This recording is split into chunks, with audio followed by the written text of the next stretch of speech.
KG year required for complete combustion, यानी कि हमें 1 केजी अगर कौन सा भी फ्यूल जलाना है तो उससे कितना केजी एयर का रिक्वायरमेंट होता है, इस वीडियो में आज ये देखने वाले हैं। तो बहुत ही सिंपल तरीके से बताने की कोशिश की है फ्रेंड। होप आपको ये वीडियो अच्छा लगेगा, एंड तक जरूर देखिए, ये वीडियो बहुत ही इंफॉर्मेटिव होने वाला है। तो देर ना करते हुए वीडियो को करते हैं हम स्टार्ट।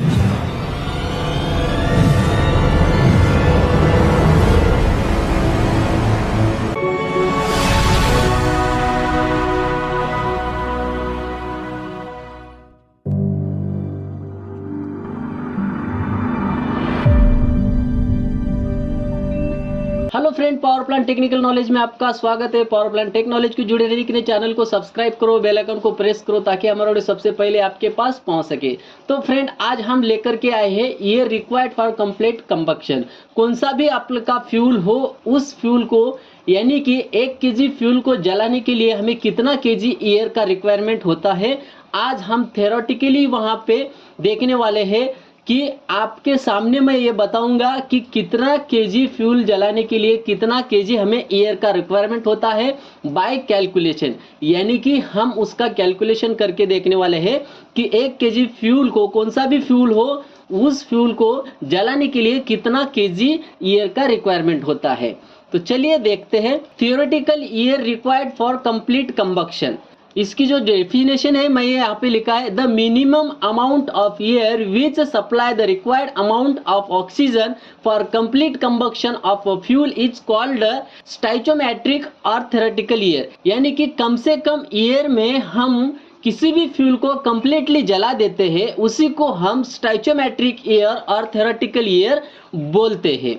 तो फ्रेंड, यहाँ पे एक बात समझ लेते हैं कि हमें अगर फ्यूल को कंबक्शन करना है, यानी कि बर्न करना है, जलाना है, उसको कंप्लीट पूरा जलाने का है, तो हमें वहां पे किस चीज की जरूरत पड़ेगी। बहुत सारे बंदे के दिमाग में है हमको एयर की जरूरत पड़ेगी। तो फ्रेंड, एयर से हमारा जो फ्यूल है वो बर्न नहीं होता है। हमारा जो फ्यूल है वो होता है O2 से बर्न, यानी कि ऑक्सीजन। ऑक्सीजन के साथ रिएक्ट करता है, और ऑक्सीजन कहाँ मिलता है? हमारे एटमॉस्फेयर में है। तो एटमॉस्फेयर में अगर हम ऑक्सीजन लेते हैं फ्यूल को बर्निंग करने के लिए, तो उसके साथ एयर भी आती है, इसलिए हम उसको एयर बोलते हैं। तो वो एयर में हमारा जो O2 है वो कितना परसेंट है, कैसा है, वो आगे हम देखने वाले हैं। तो यहाँ पे हमें यह समझना है कि फ्यूल को बर्न करने के लिए हमें O2 की जरूरत होती है, ना ही कि एयर की। तो देखते हैं कैसे हम उसको कैलकुलेशन कर सकते हैं। तो आप यहाँ पे देख सकते हो कि किसी भी फ्यूल के अंदर, मैंने यहाँ पे कोल का फ्यूल लिया है फॉर एग्जाम्पल के लिए, लेकिन आप यहाँ पे कौन सा भी फ्यूल ले सकते हो, चाहे वो लिक्विड फॉर्म हो, गैस फॉर्म हो या फिर सॉलिड फॉर्म हो। तो यहाँ पे आप देखिए फ्यूल के अंदर कौन कौन से हम पैरामीटर देखते हैं। मॉइस्चर हो गया, ऐश हो गया, वोलेटाइल मैटर हो गया, फिक्स कार्बन हो गया, अल्टीमेट में आता है total sulphur, carbon, hydrogen, nitrogen और ऑक्सीजन। इतने सारे पैरामीटर इसके अंदर होते हैं, और उसका परसेंटेज कितना है इसके अंदर बताया गया है, देखिए यहाँ पे।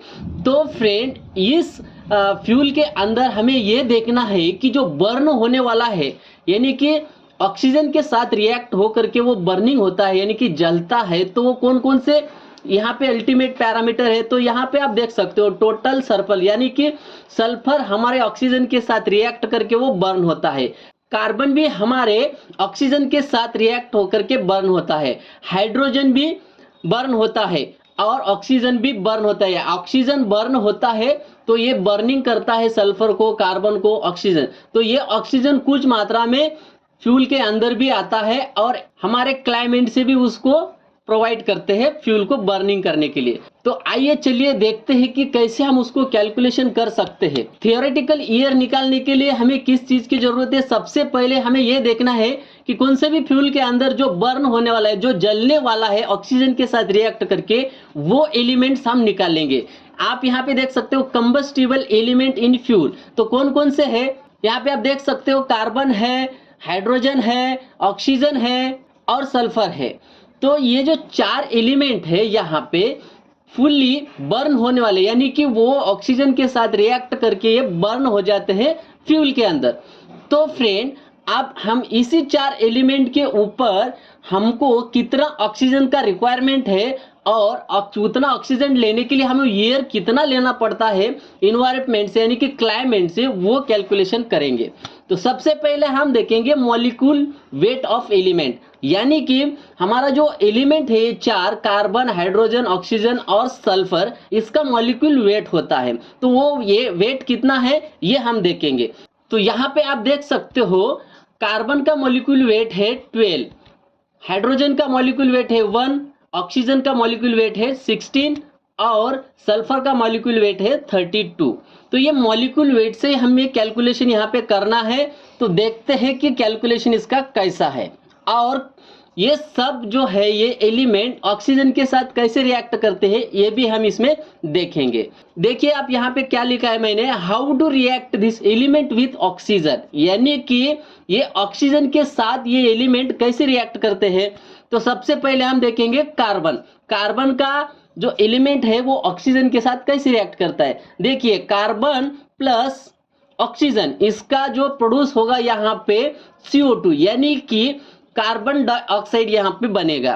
तो हम इसका मॉलिक्यूल वेट लेकर के यहाँ पे कैलकुलेशन करके देखते हैं। तो देखिए molecule weight of element, carbon का कितना है 12 है और O2 का कितना है, यानी कि ऑक्सीजन का कितना है यहाँ पे 16 है और O2 हमारे पास कितना है 2 है। तो यहाँ पे 16 इंटू 2। तो यहाँ पे आप देख सकते हो C यानी कि कार्बन का 12 है प्लस O यानी कि 16, O2 कितना है हमारा यहाँ पे 2 है तो इंटू 2।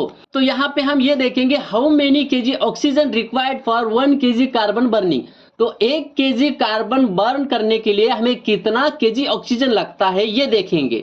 तो यहाँ पे आप देख सकते हो कार्बन का 12 मॉलिक्यूल वेट है, ऑक्सीजन का 32 हो गया यहाँ पे 16 इंटू 2 यानी कि 32 और इज इक्वल टू 44। तो यहाँ पे कार्बन का जो मॉलिक्यूल वेट है 12 है और यहाँ पे 32 यहाँ पे O2 का है और 44 यानी कि CO2 यहाँ पे प्रोड्यूस हो रहा है। तो यहाँ पे हम अब ये देखेंगे कि 1 केजी कार्बन को जलाने के लिए कितना केजी O2 की रिक्वायरमेंट यानी कि ऑक्सीजन की रिक्वायरमेंट है। तो हम क्या करेंगे 12 को 12 से डिवाइड कर देंगे, 32 को 12 से डिवाइड कर देंगे और 44 को 12 से डिवाइड कर देंगे। अभी ये 12 से डिवाइड क्यों कर रहे हैं, क्योंकि फ्रेंड हमें यह निकालने का है कि 1 केजी कार्बन अगर आता है तो उसको कितना केजी O2 की रिक्वायरमेंट होती है। तो यहाँ पे आप देख सकते हो 1 केजी कार्बन यहाँ पे है हमारा, तो उसको यहाँ पे इसका अगर कैलकुलेशन करते हैं तो यहाँ पे 8/3 केजी O2 की रिक्वायरमेंट होगी और यहाँ पे 11/3 केजी यहाँ पे CO2 जनरेट होगा यानी कि प्रोड्यूस होगा। तो फ्रेंड तो यहाँ पे आप देख सकते हो कार्बन 1 केजी है, O2 यहाँ पे 8/3 है और यहाँ पे कार्बन डाइऑक्साइड कितना जनरेट हुआ है 11/3 केजी। तो यहाँ पे हमें क्या करना है ऑक्सीजन ले लेना है कि 1 केजी कार्बन को जलाने के लिए हमें ऑक्सीजन की जरूरत पड़ी है कितनी 8/3। यहाँ पे आप देख सकते हो हमने यहाँ पे लेके रख दिया है। अभी देखते हैं सेम जैसे हमने कार्बन का यहाँ पे ऑक्सीजन का रिक्वायरमेंट निकाला है वैसे हाइड्रोजन को ऑक्सीजन कितना लगता है ये निकालेंगे। तो हाइड्रोजन का रिएक्ट कैसे होता है ऑक्सीजन के साथ H2 plus O2 is equal H2O यानी कि वाटर यहाँ पे जनरेट हो रहा है। तो यहाँ पे वाटर प्रोड्यूस हो गया। तो ये रिएक्शन बैलेंस करने के लिए हमने दोनों ही जगह पे 2-2 ले लिया है। यहाँ पे देख सकते हो आप 2H2, तो यहाँ पे भी हमने लिया है 2H2। तो हम इसका अभी मॉलिक्यूल वेट देखेंगे। तो देखिए मॉलिक्यूल वेट क्या है इस एलिमेंट का, यहाँ पे 2 को हमने 2 उसकी जगह पे उसको रख दिया है और यहाँ पे H2 का क्या है मॉलिक्यूल वेट 1 है तो 1 इंटू H2 कितना है 2 है तो यहाँ पे 2 लिख दिया और O2 का कितना है पता है आपको 16 इंटू 2। तो ये क्या प्रोड्यूस करेगा 2 इंटू 1 इंटू 2 प्लस O2 यानी कि 16। आप यहाँ पे देख सकते हो 2 को हमने 2 रख दिया यहाँ पे H यानी कि हमारा हाइड्रोजन है कितना है 2 है तो यहाँ पे 2 ठो रख दिया और प्लस O2 कितना है यहाँ पे O यानी कि ऑक्सीजन का कितना है 60। तो यहाँ पे इस प्रकार इसका मॉलिक्यूल वेट है। तो इसका अगर हम कैलकुलेशन करते हैं देखिए how many KG oxygen required for 1 KG hydrogen burning. तो यहाँ पे हमें ये निकालने का है कि 1 केजी हाइड्रोजन बर्न करने के लिए कितना केजी O2 का रिक्वायरमेंट है। तो यहाँ पे हमने कैलकुलेशन किया 2 इंटू 1 2 और 2 इंटू 2 यानी कि 4 आ गया, 16 इंटू 2 यानी कि 32 आ गया यहाँ पे। और यहाँ पे देखिए तो इसका हम निकालेंगे 1 केजी हाइड्रोजन बर्न करने के लिए कितना केजी O2 का रिक्वायरमेंट है। तो यहाँ पे 4/4 केजी हाइड्रोजन लिया प्लस 32/4 कर दिया और 36/4 केजी यहाँ पे जनरेट हुआ। तो इसका मतलब ये है कि यहाँ पे देखिए इसका कैलकुलेशन 4/4 इज इक्वल टू यहाँ पे 1 आ गया, 32/4 यहाँ पे उसका जो कैलकुलेशन है 8 आ गया और 36/4 यानी कि 9 केजी यहाँ पे कैलकुलेशन आया है। तो यहाँ पे आप देख सकते हो हाइड्रोजन, यहाँ पे 1 केजी हाइड्रोजन को जलाने के लिए 8 केजी ऑक्सीजन की जरूरत है और यहाँ पे वाटर कितना जनरेट हुआ है, वाटर यहाँ पे 9 केजी जनरेट हुआ है। तो हम ऑक्सीजन यहाँ पे रख देते हैं। तो फ्रेंड अभी हम देखेंगे सल्फर। ये ऑक्सीजन के साथ तो रिएक्ट नहीं करेगा, इसका हम बाद में, इसका क्या मतलब है, ये ऑक्सीजन के साथ कैसे रिएक्ट करना है ये सल्फर के बाद हम देखेंगे। तो हम अभी सल्फर का देखेंगे, ऑक्सीजन का आगे आपको मैं बता देता हूं कि ऑक्सीजन का रिएक्ट कैसा करना है। तो सल्फर का मॉलिक्यूल वेट कितना है, यहाँ पे 32 है। तो यहाँ पे सल्फर ऑक्सीजन के साथ कैसे रिएक्ट करता है हम देखेंगे। Sulphur plus O2 is equal to SO2 यानी कि सल्फर डाइऑक्साइड यहाँ पे प्रोड्यूस होता है। तो इसका मॉलिक्यूल वेट कितना है, यहाँ पे सल्फर का 32 प्लस O2 का 60 into 2 is equal to 32 plus 60 into 2। तो इसका कैलकुलेशन कितना हो गया, हमें अभी क्या देखना है, how many KG oxygen required for 1 KG sulphur burning. 1 KG sulphur जलाने के लिए हमें कितना केजी ऑक्सीजन लगने वाला है ये देखेंगे। तो 32 से हमने यहाँ पे 32 ले लिया, 16 इंटू 2 यानी कि 32 हो गया।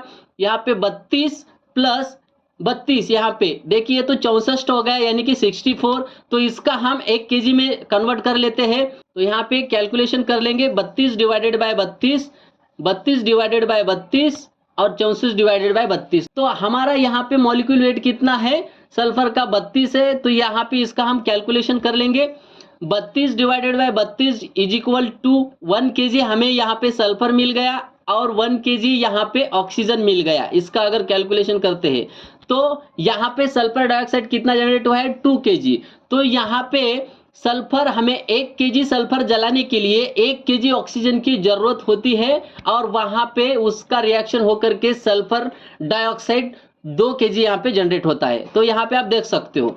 और अब हम देखेंगे ऑक्सीजन। तो यहाँ पे आप देख सकते हो ऑक्सीजन, मैंने आपको बताया था कि सल्फर के बाद ऑक्सीजन बताऊंगा। This oxygen already is in fuel and this oxygen will react with any element. यानी कि ये जो ऑक्सीजन है ये ऑलरेडी फ्यूल के अंदर है लेकिन कुछ अमाउंट में है, थोड़ी सी मात्रा में वहां पे ऑक्सीजन है, इतना सफिशिएंट नहीं है कि अपने आप ही इसको जला दे उस फ्यूल के अंदर। तो यहाँ पे हमें एटमॉस्फेयर से ऑक्सीजन लेने की जरूरत नहीं होती अगर ये ऑक्सीजन इन एलिमेंट को जलाने के लिए सफिशिएंट होता। तो ये कुछ अमाउंट में है, ये कितना परसेंट में होता है ये भी हम देखेंगे। तो यहाँ पे आप देख सकते हो ये जो ऑक्सीजन है किसी को भी बर्न कर सकता है, जो फ्यूल के अंदर है वो कार्बन को भी बर्न कर सकता है या हाइड्रोजन को भी बर्न कर सकता है और यहाँ पे सल्फर को भी बर्न कर सकता है। इसलिए हमें क्या अभी करना होगा, ये जो ऑक्सीजन है हमने एटमॉस्फेयर से नहीं लिया है, ये ऑलरेडी फ्यूल के अंदर आया है। तो हम क्या कर रहे हैं, इस एलिमेंट को ऑक्सीजन से बर्न कर रहे हैं। तो एक्चुअल में हमने बाहर से कितना ऑक्सीजन लिया ये हमें कैसे पता चलेगा, जब इस ऑक्सीजन को हम माइनस कर देंगे। तो जितने भी हमारे ऑक्सीजन यहाँ पे आए हैं कार्बन को बर्न करने के लिए, यहाँ पे देख सकते हो हाइड्रोजन को बर्न करने के लिए, तो हम इसका एडिशन कर देंगे और ये जो ऑक्सीजन है ये ऑक्सीजन हम माइनस कर देंगे ताकि हम एक्चुअल में एटमॉस्फेयर से O2 कितना लिया है बर्न करने को, तो वो ऑक्सीजन हमें यहाँ पे पता चलेगा। तो यहाँ पे आप देख सकते हो इसका हमने क्या किया, कार्बन का जो ऑक्सीजन है यहाँ पे रख दिया प्लस हाइड्रोजन का ऑक्सीजन रख दिया प्लस सल्फर का ऑक्सीजन। यानी कि सल्फर को जलाने के लिए कितना ऑक्सीजन लगता है, हाइड्रोजन को जलाने के लिए कितना ऑक्सीजन लगता है और कार्बन को जलाने के लिए कितना ऑक्सीजन लगता है। और ये जो ऑक्सीजन हमें फ्यूल के अंदर मिला है वो ऑक्सीजन जो है ये ऑक्सीजन से हम माइनस कर देंगे। तो ये माइनस करने से हमें क्या होता है, तो एक्चुअल में हमने बाहर से जो ऑक्सीजन लिया है उसी ऑक्सीजन को हम मेजर कर सके। तो यहाँ पे हम इसको माइनस कर देते हैं। देखिए फ्रेंड हमारे एटमॉस्फेयर में ऑक्सीजन कितना है, तो हमारे एटमॉस्फेयर में अगर हम बाय वेट से निकालते हैं तो वहां पे हमें 23% ऑक्सीजन मिलेगा। और नाइट्रोजन मिलेगा 77%। अगर हम बाय वॉल्यूम से अगर ऑक्सीजन निकालते हैं एटमॉस्फेयर से तो यहाँ पे 21% ऑक्सीजन मिलेगा और 79% हमें यहाँ पे नाइट्रोजन मिलेगा। तो हम इसको कैलकुलेट करके देखते हैं। तो यहाँ पे आप देख सकते हो बाय वेट नाइट्रोजन कितना मिलेगा और ऑक्सीजन कितना मिलेगा। तो बाय वेट से हमें यहाँ पे मिलेगा 77% नाइट्रोजन मिलेगा और 23% O2 मिलेगा, यानी कि ऑक्सीजन मिलेगा। और बाय वॉल्यूम यहाँ पे देख सकते हो आप 79% नाइट्रोजन मिलेगा और O2 हमें 21% मिलेगा। तो हम देखेंगे बाय वेट से यहाँ पे एयर लेंगे और वहां पे उसके अंदर O2 देखेंगे। हम अभी क्या करेंगे, 100% एयर लेते हैं तो उसको डिवाइडेड बाय हम O2 कर देंगे, यानी कि कितना परसेंट है यहाँ पे O2 हमारे क्लाइमेट में 23%। तो यहाँ पे 23% हमें ले लेना है।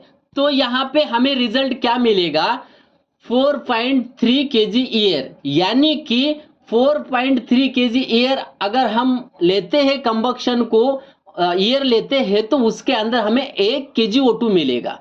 तो फ्रेंड 1 kg O2 लेने के लिए हमें 4.3 kg एयर लेना पड़ता है बाय वेट से। अगर हम वॉल्यूम से लेते हैं तो उसका कैलकुलेशन अलग आएगा। इसको भी अगर हम 100 डिवाइडेड बाय O2 कर देते हैं बाय वॉल्यूम से तो यहाँ पे हमें 1 kg O2 लेने के लिए कितना kg एयर लेना पड़ता है ये हमें यहाँ पे मिल सकता है। चाहे तो आप कैलकुलेशन करके देख सकते हो। तो हम बाय वेट से देखेंगे, हमारा यहाँ पे कैलकुलेशन क्या आया है, 1 kg O2 लेने के लिए हमें एयर कितना रिक्वायर्ड है, यहाँ पे 4.35 kg एयर की रिक्वायरमेंट होती है। तो यहाँ पे आप देख सकते हो मैंने लिख दिया है 1 kg O2 के लिए हमें 4.35 kg एयर एटमॉस्फेयर से लेना पड़ता है। तो फ्रेंड यहाँ पे आप देख सकते हो कि मैंने जो अभी सल्फर, कार्बन, हाइड्रोजन और ऑक्सीजन लिया है तो उसका परसेंटेज इसके अंदर दिया है। ये क्या है, अल्टीमेट यहाँ पे कोल एनालिसिस है। कोल के अंदर कितना कार्बन कितना परसेंट है, हाइड्रोजन कितना परसेंट है, पूरा वैल्यू यहाँ पे दिया है। आप देख सकते हो सल्फर का 0.99 यहाँ पे परसेंट है, कार्बन का यहाँ पे 54.41% यहाँ पे उसका है और हाइड्रोजन यहाँ पे 5.19 है और ऑक्सीजन यहाँ पे 3.0 है। तो हम ये पैरामीटर लेकर के अब ये कैलकुलेशन करते हैं कि थ्योरेटिकल एयर कितनी हमें रिक्वायर्ड है 1 kg फ्यूल के लिए। तो चलिए देखते हैं इसका फार्मूला क्या है।